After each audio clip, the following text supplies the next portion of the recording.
I don't know why they call these country ribs, because really what they are is sort of like a pork chop when you really think about it, right? But they call them country ribs. They're getting away with it. Fine. Call it what you want.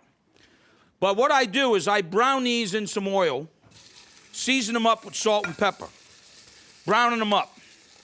Then, when they're brown, what I'm going to do is I'm going to add them all back in a pot.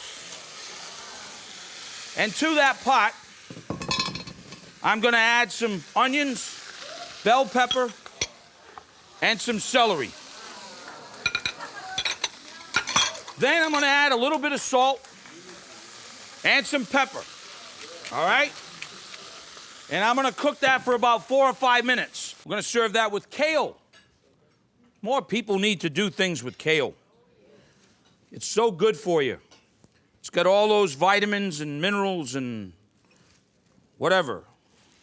I grew up eating kale. You get as much in the pan as you can. And then we're going to season it. A little salt. Some pepper. And then what I like to do is add a little bit of chicken broth. See, and the vapor of that is going to steam it. Then a little bit of butter.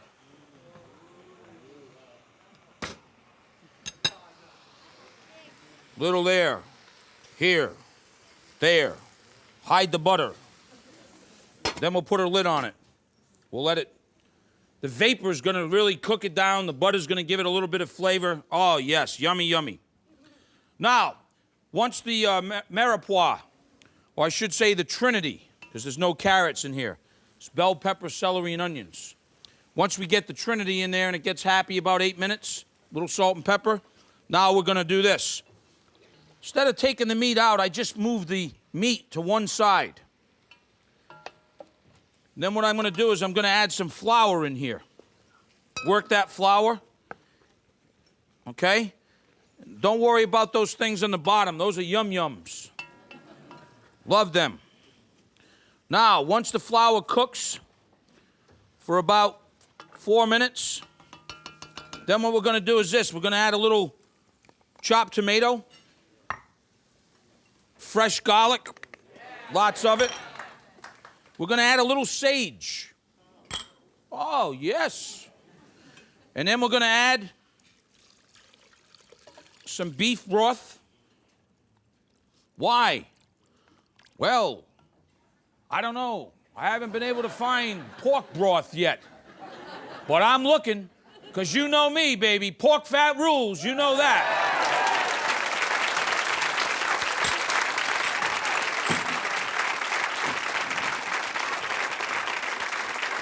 And then what you're going to do is once it comes up, you're going to just put in a few white beans in there.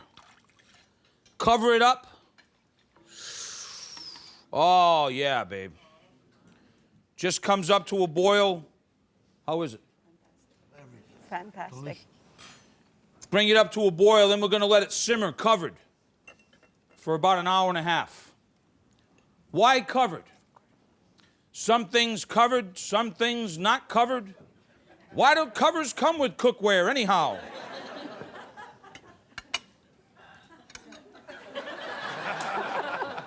There's a reason.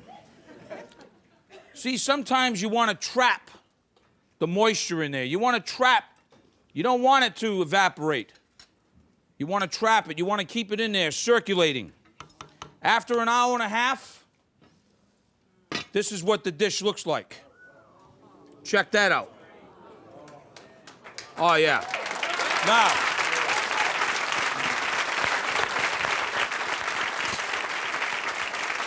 before you go using, see, it's kind of starchy. You got to kind of stir it a little bit. It's kind of starchy because once the white beans stop popping, the starch comes out. That's when your brain will say, Susie would like more salt. Freddie would like more pepper. So that would be reseasoning. First you season, then you reseason. Now, here's how I like to serve it. You take some of this delicious, beautiful buttered kale right on the old plate like that. Then you go in for one of those country pork chops right on top of that, like that with the white beans, okay? Oh, wait. I don't have enough gravy on mine. So you just kind of put a little bit more of the gravy on there. And then we can garnish it with a little bit like that of some fresh thyme. Oh, yeah.